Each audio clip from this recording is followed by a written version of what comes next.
Good morning dear student. आगे हमने देख लिया, कल मैंने आपको बोला था कि ऑनलाइन क्लास में सबको आना है।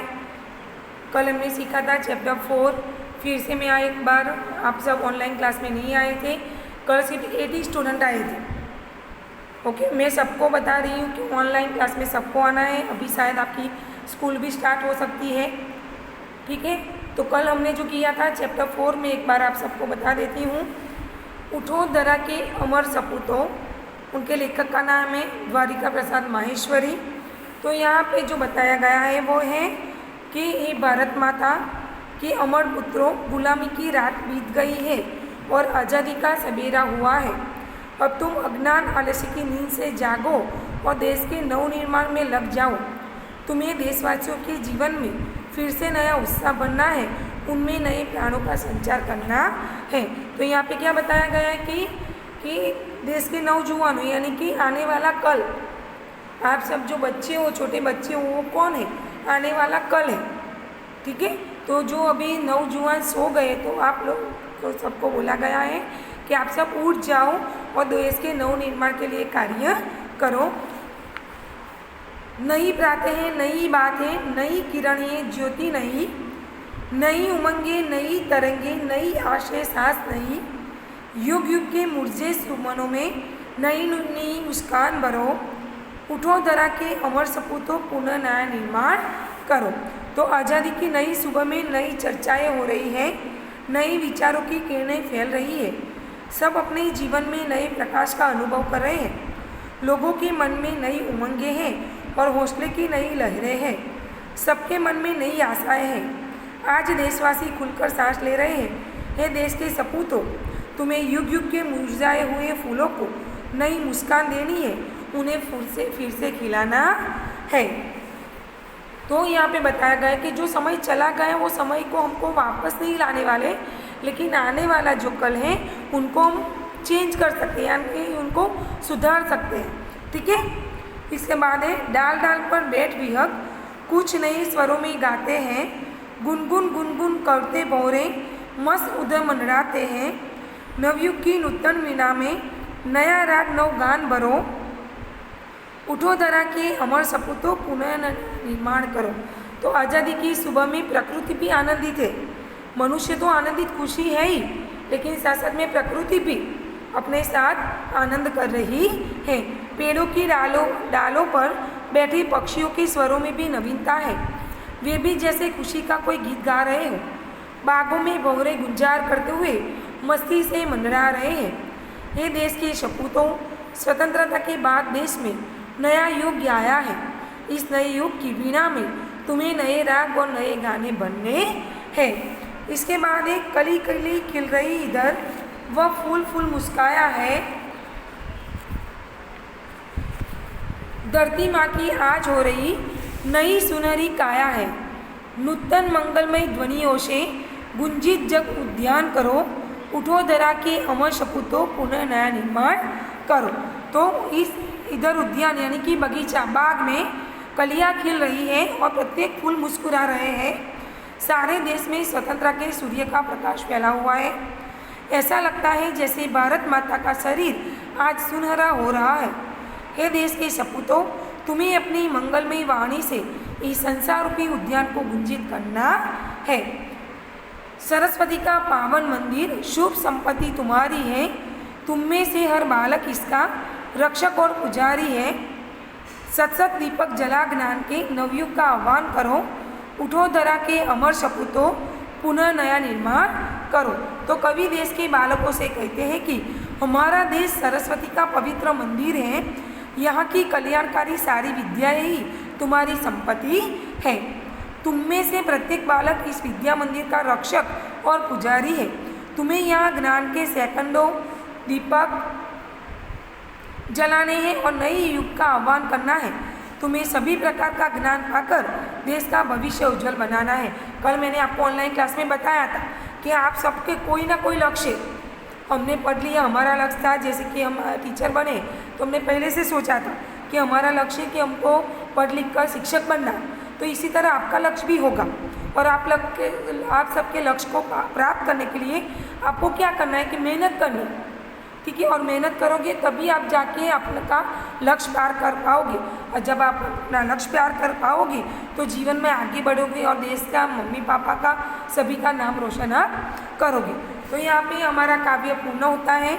इसके बाद मैंने कल आपको बोला था कि इसके जो शब्दार्थ है वो आपको नहीं लिखने हैं, लेकिन मैं जो शब्दार्थ अभी आपको दिखा रही हूँ वो शब्दार्थ आपको लिखने हैं। इसके बाद सारे जो क्वेश्चन आंसर है वो भी आपको लिखने हैं। मैं 1 बाय 1 आपको सब कुछ दिखा रही हूँ।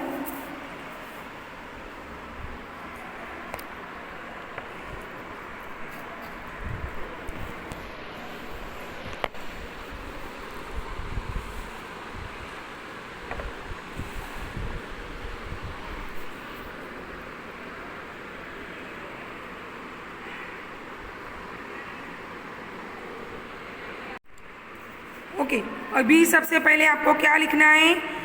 काव्य 4 उठो धरा के अमर सपूतों, इसका प्रकार है संगगान। इसके बाद लेखक का नाम लिखना है। लेखक का नाम क्या है? द्वारिका प्रसाद। मैं आपको दिखा रही हूँ, द्वारिका प्रसाद माहेश्वरी।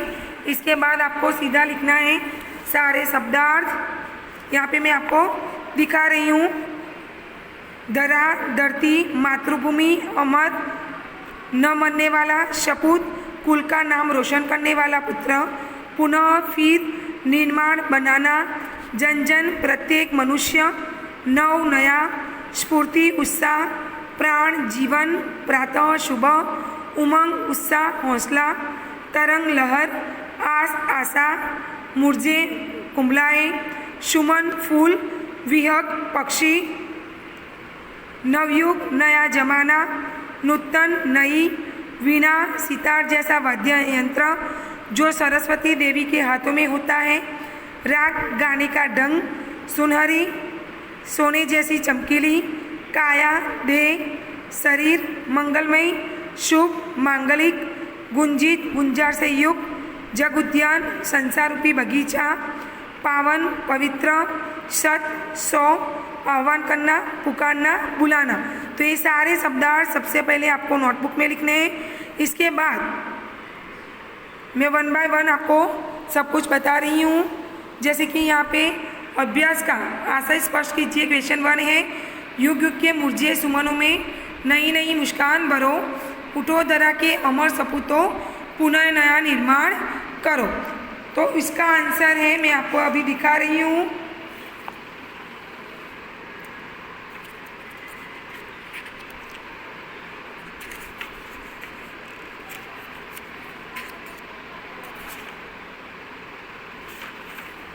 ये रहा, देखो क्वेश्चन 7 का आंसर आशा स्पष्ट कीजिए दिख रहा है।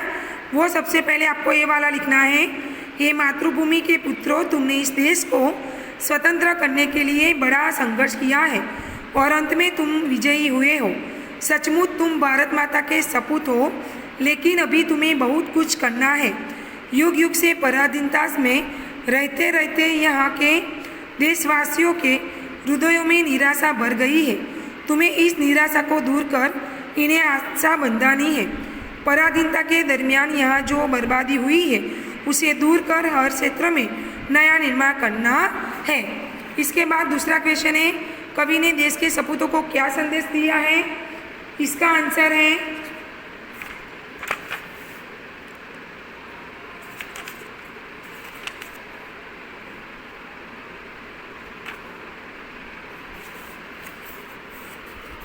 ये रहा इसका आंसर।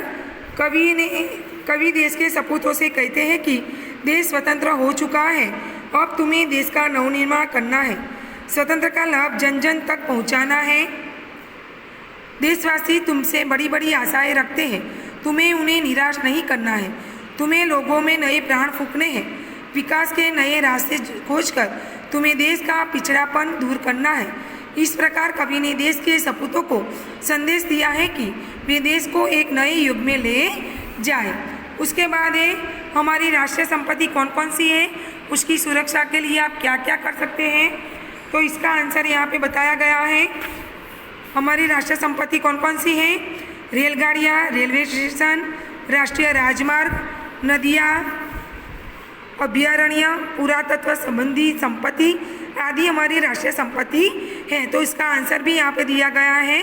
वो सारे मैं वीडियो में भी आपको बता रही हूँ और फ़ोटो खींच के भी मैं आपको भेज दूँगी। इसके बाद है स्वाध्याय के क्वेश्चन आंसर। कवि माहेश्वरी जी दर्रा के अमर सपूतों से क्या चाहते हैं, इसका आंसर यहाँ पे है स्वाध्याय के प्रश्नोत्तर में। इसके बाद कवि नई मुस्कान कहाँ देखना चाहते हैं।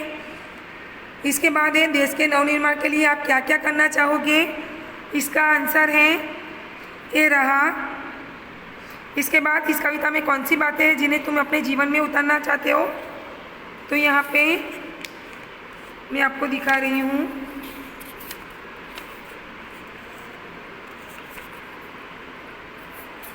ये रहा, ये 5th नंबर का क्वेश्चन है वो। तो सारे क्वेश्चन आंसर मैं अभी आपको दिखा रही हूँ, इवन फ़ोटो खींच के भी भेजूँगी। यहाँ पे दिए गए काव्य को पढ़कर प्रश्नों के उत्तर दीजिए। ये सारे जो क्वेश्चन आंसर है वो मैं अभी आपको दिखा रही हूँ, इवन फ़ोटो खींच के भी भेजूँगी। तो जो क्वेश्चन आंसर है वो पैराग्राफ पोएम नहीं लिखनी है, लेकिन सारे क्वेश्चन आंसर हैं, ठीक है, वो आपको नोटबुक में लिखने हैं। इसके बाद चित्र के आधार पर कविता लिखी जिसमें निम्नलिखित शब्दों का प्रयोग हुआ है। तो यहाँ पे मैं दिखा रही हूँ आपको, वो आपको टेक्स्ट बुक में ही लिखनी है, ठीक है, आपको टेक्स्ट बुक में ही लिखनी है। इसके बाद है अपूर्ण काव्य को पूर्ण कीजिए, ये भी मैं आपको बता रही हूँ। क्वेश्चन 10, माँ खादी की चद्दर दे दो, मैं गांधी बन जाऊँगा, घड़ी कमर में मैं लटका लूँ, आँखों को चश्मा पहना दूँ, माँ छोटी सी लाठी दे दो, ठक ठक करता जाऊँगा। इसके बाद है संज्ञा का प्रयोग, संज्ञा के बारे में सीख चुके हैं। तो सोना कीमती धातु है, तो इस प्रकार यहाँ पे सारी एक्सरसाइज बता गई है। तो इसके सामने ही आपको उसका आंसर लिखना है, ठीक है। सोना तो द्रव्यवाचक, धातु जातिवाचक।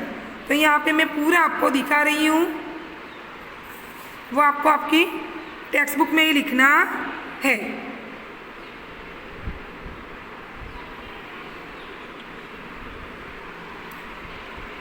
तो इस प्रकार ये सारे क्वेश्चन आंसर मैंने आपको दिखा दिए हैं।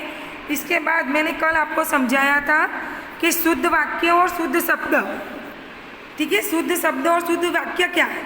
तो जिसका उलट सुलट हो उसको शुद्ध अशुद्ध शब्द कहेंगे। जैसे हम गुजराती में लिखते हैं जोड़नी सुधारो, तो आपको अशुद्ध और शुद्ध शब्द, अशुद्धियाँ 2 प्रकार की होती है। शब्द लिखने में जो गलतियाँ होती है शब्दों की अशुद्धियाँ कहलाती है, जैसे परंतु, परंतु, मातृभूमि, मातृभूमि आदि।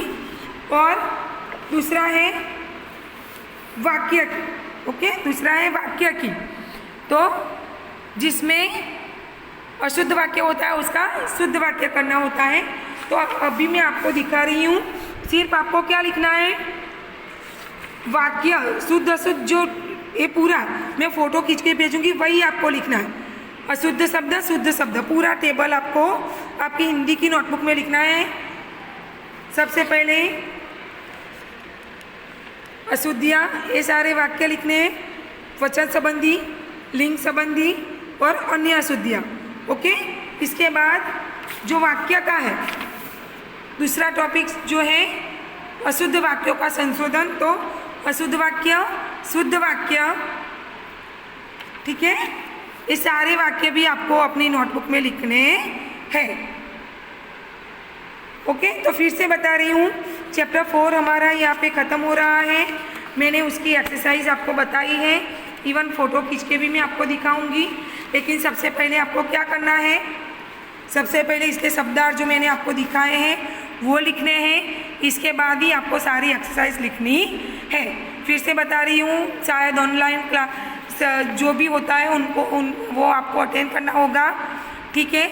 आज की डेट डाल के आपको सबसे पहले शब्दार्थ लिखने हैं, इसके बाद क्वेश्चन आंसर सारे लिखने हैं, इसके बाद व्याकरण के जो टॉपिक्स मैंने आपको दिखाए वो लिखने हैं।